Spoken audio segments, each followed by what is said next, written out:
Jorma Vuoksenmaa, in this year's Serie, many people believe that Juventus has roughly 50% chance to win the league, with Inter Milan maybe around 30%. But you and your team in European Sports Betting Consultants have claimed that they are almost equally good teams. Yeah, you are right. I just checked. We are filming this on Tuesday, the 15th of September. And now when I took a look on the antepost market, Juventus 1.91 is available and Inter 3 times the money. And even with index bookmakers, Juventus points traded slightly higher than Inter. But we at the European Sports Betting Consultants, once again, we think different. We think the teams are almost equal. Juventus might be a very slim favorite in our book. So if they are equally good, does it mean that Juventus is overrated or Inter is underrated? Bit both, I think. To start with, Sarri was a chain smoker, which doesn't show that he would have perfect mental attitude. But he was a damn good coach. And now he was sacked just out of Sweden, I don't know why. And then if you take a close look on the player material, Inter should be almost as good team as Juventus.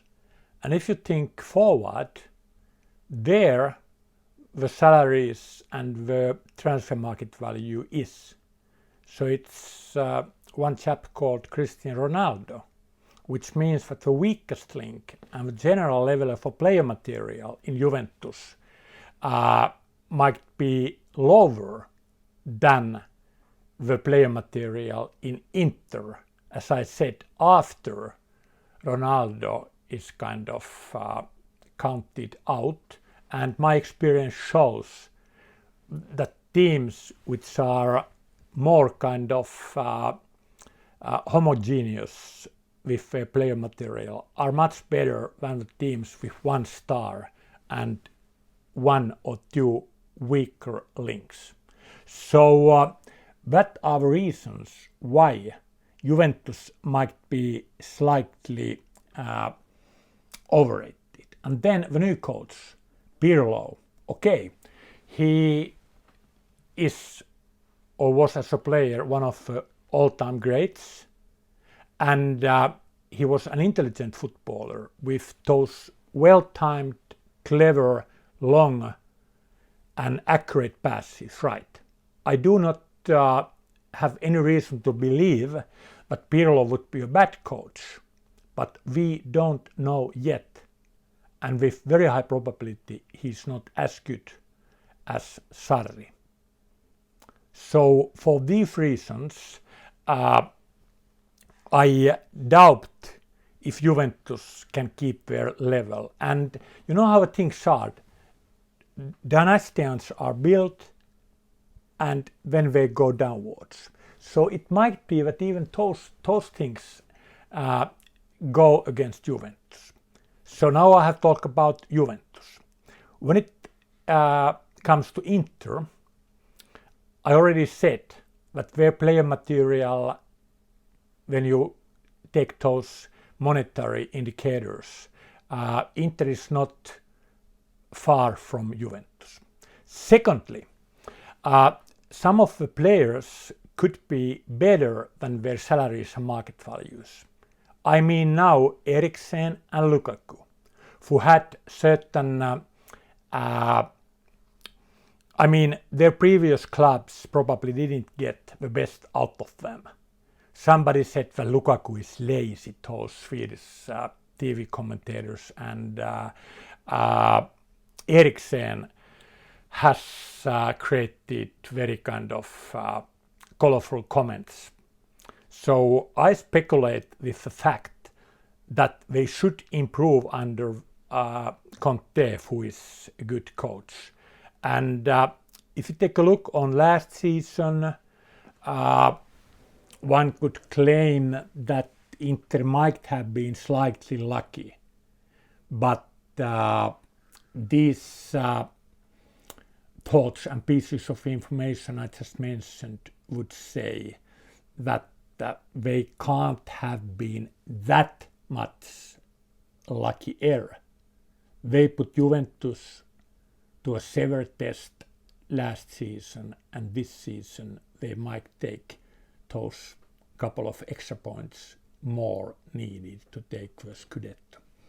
Yeah, but the Scudetto race, that's only for those two, I suppose. Well, I'm a football romantic, and I fell in love with Atalanta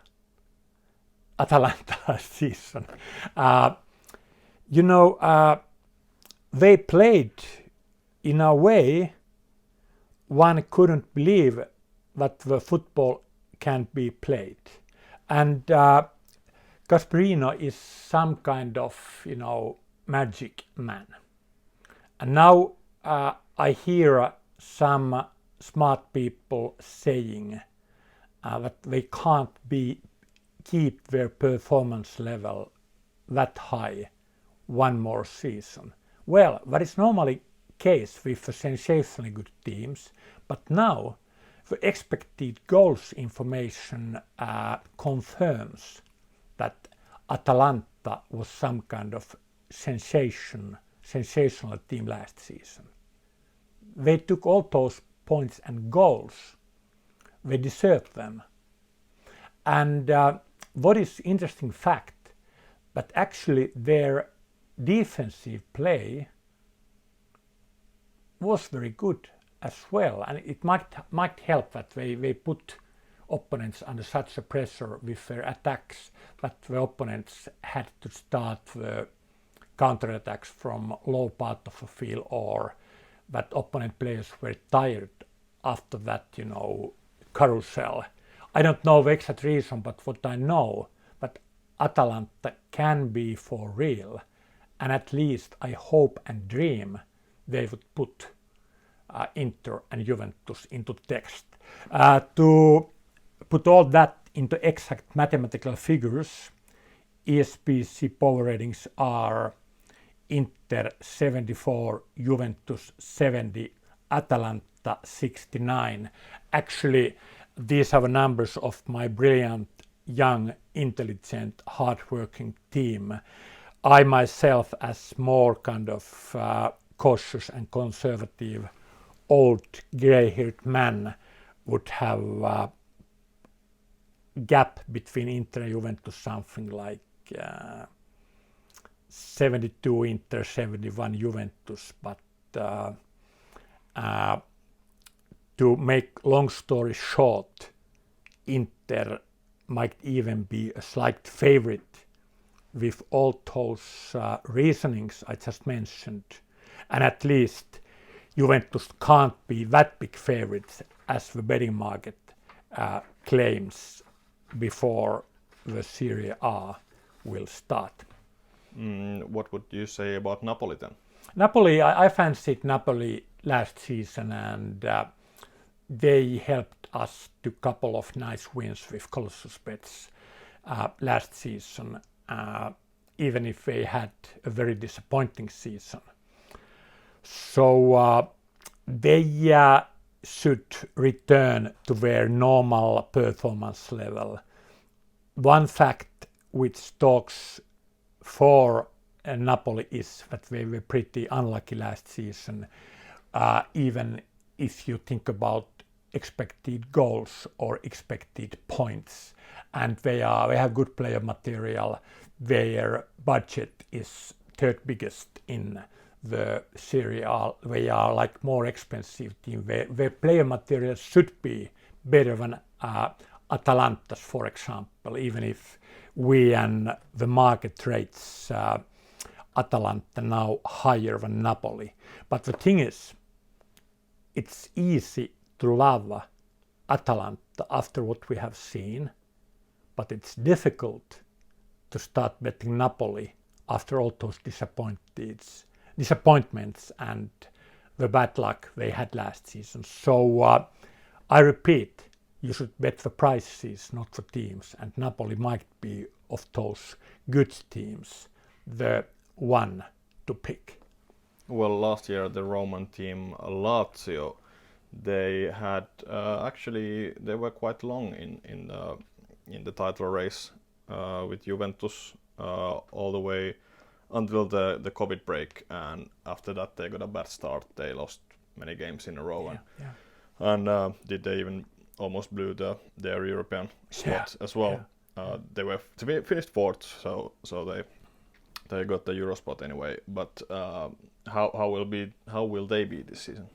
You know, I'm the first one to say I don't know. And actually, even in general, the most successful sports bettors and traders are those ones who most often say, I don't know, let's study. There are theories. So I don't know.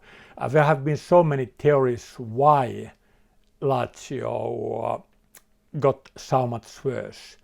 What I definitely know, that they have been very lucky throughout the season compared to expected goals they created. They scored more and allowed less than they should. So I might be slightly Lazio negative, as by the way I'm slightly AS Roma negative. Market likes them too much, both teams. But with Lazio, exactly the thing you mentioned, that we were so high up and then collapsed after the corona. So that makes me slightly more kind of careful without I start laying Lazio or advising you to start laying Lazio. Take all those weak signals, look them deeply and with thinking at the start of the season, and you might get the answer I couldn't unfortunately give you yet. All right, maybe we should talk about some teams to avoid this season, at least in the beginning of the season. Other teams that are clearly overrated. Parma. I just jump over you because I'm so keen to bet against Parma and lay Parma. They were very, very, very lucky last season. They have quite economically, they are limited team. I think we have something like fourth or fifth lowest budget, and they might get too much support from a betting market because they are kind of name team from those old days, and their media department, because of their owners, kind of hype up the team. It might sound strange, but football teams are brands, and some of those teams are overbet or underbet year after year. So that being said, occasionally the betting markets react fast, but with Parma I believe I can get value betting against them in the start of the season. If they win games, I get even better value over next games, say in October. And if I win a couple of bets with them, okay, then I have money in the pocket. So yes, as you heard, I take quite strong stand against Parma, but it doesn't make any sense if we make these videos and repeat what the media market thinks. We have to look silly occasionally when we take the stand and we are wrong. Okay, maybe we move back to north for a while to talk about one of the big storylines of last year's Serie, Bologna and their manager Sinisa Mihajlovic, who he's an unlucky man. He has had or still has leukemia. He's getting better, I suppose, but it's not nice anyway.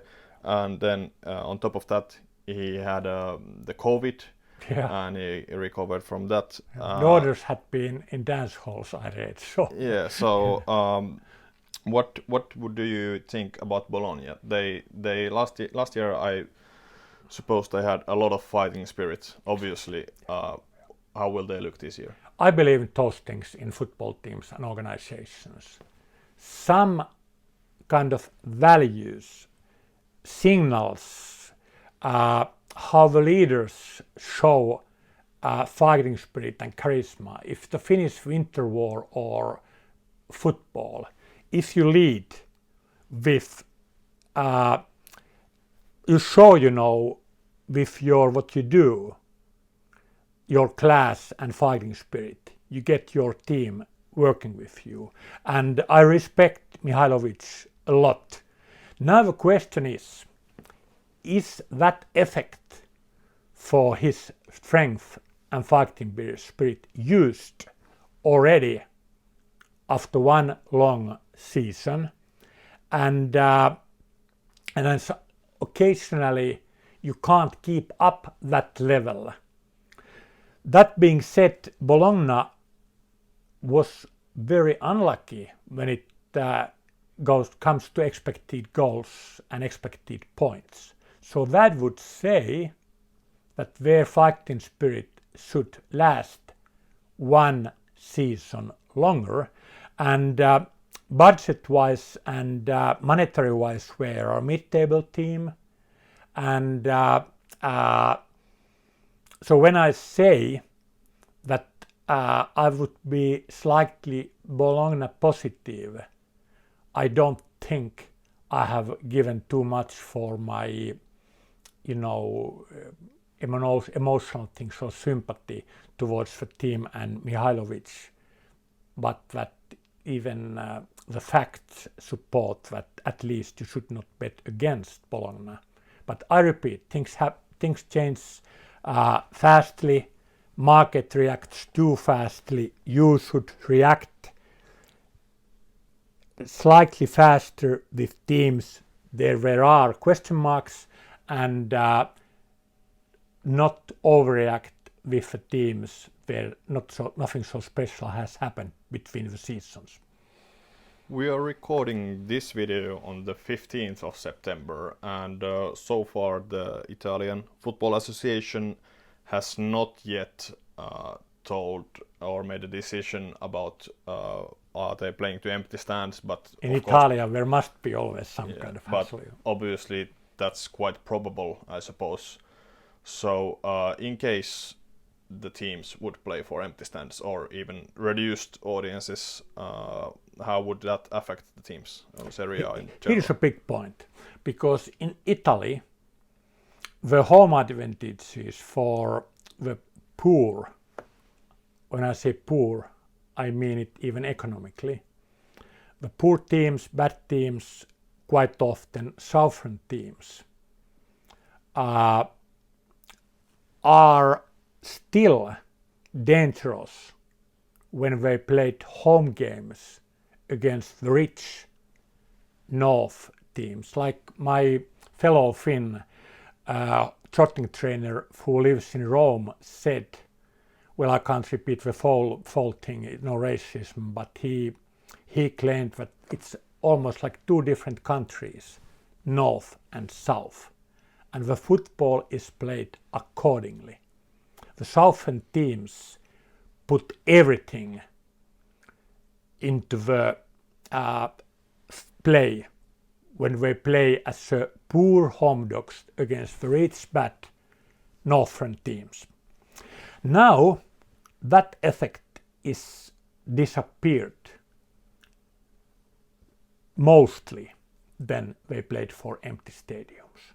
So these facts show up in the Italian home draw away figures, and it's the mathematics behind those things I just mentioned. They are pretty complicated, how you adjust that polarized home factor.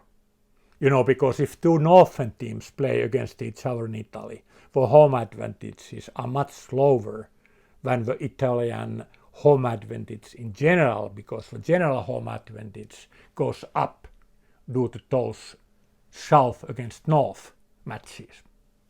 So now I underline that the next numbers will be my best guess. Best guess. And my best guess is that if they play so long they play for empty stadiums in Serie A, my best guess is that there would be 41% of home wins, 25% of draws, and 36% of away wins. But again, we don't care about how the goals are scored or how is the win-draw-away distribution after a couple of rounds and after very short statistical sample. But the expected goals for homes and aways give us a clue. If it is closer at 1.4 against 1.4, which would mean that no home advantage, or if it would be something like 1.7, 1.1 or something like that. So to put it short, be careful with betting those bad teams, poor teams in their home games, because for Hana this probably is like Cagliari, for example, have had season after season a very high home advantage, and now it should be normalized a lot. As a very last topic, as usual, we could check the relegation battle. Last year, the teams that got relegated were Lecce, Brescia, and Spal. Probably it's quite fair to say that they actually were the three worst teams. And poorest teams economically. Yes, and the new teams for this season are at least as poor. Benevento, Crotone, and Spezia, which are like tiny clubs from tiny towns, one could even say. Will they stand a chance? Yeah. Well, I mean, like Crotone, it's they are small teams, small clubs, small places, and but you know how Italian football is. There is even more kind of gap between Serie B and Serie A, and it's really hard to get up, stay up, strengthen your organization. You might be lucky one season, but next year down you go. So for a football romantic like me, it's not funny, not a nice situation, but when we are betting and making Colossus Bet syndicates, we should isolate the emotions and act professionally and trust the numbers. So I'm afraid those three, if Parma has not weakened so much, even more than we expect, they need hell of lot luck, Benevento, Crotone, and Spezia to pass. Well, I mean, some teams might collapse. Torino looked really bad, even if their metrics were okay. Those pretty old and traditional Genoa teams, Sampdoria and Genoa, have some crash potential, but that being said, they were unlucky last year. Udinese should have potential to better things. I can't see so obvious crash teams which could give a lifeline to those three promoted teams. But mathematically, some of those three should just, randomly be lucky or better than we expected. And again, mathematically, some of those about 40 ESBC power rating teams like Genoa, Torino, and especially Cagliari, for reasons we just mentioned, might be vulnerable if they get unlucky or are weaker than we expected. But again, you can hear the theme of the Sinfonia or sound of this rock band. the underdogs are not, even home underdogs, are not that lively this season in the Italian football, and the three strongest, even if one generally should go against the short favorites and brand names, the three strongest are not to be bet against, nor Napoli this season, because they are strong and they are not necessarily bad value. Thank you, Jarmo. We'll be making lots of more of these videos during the season, so subscribe to the channel and see you again. Grazie.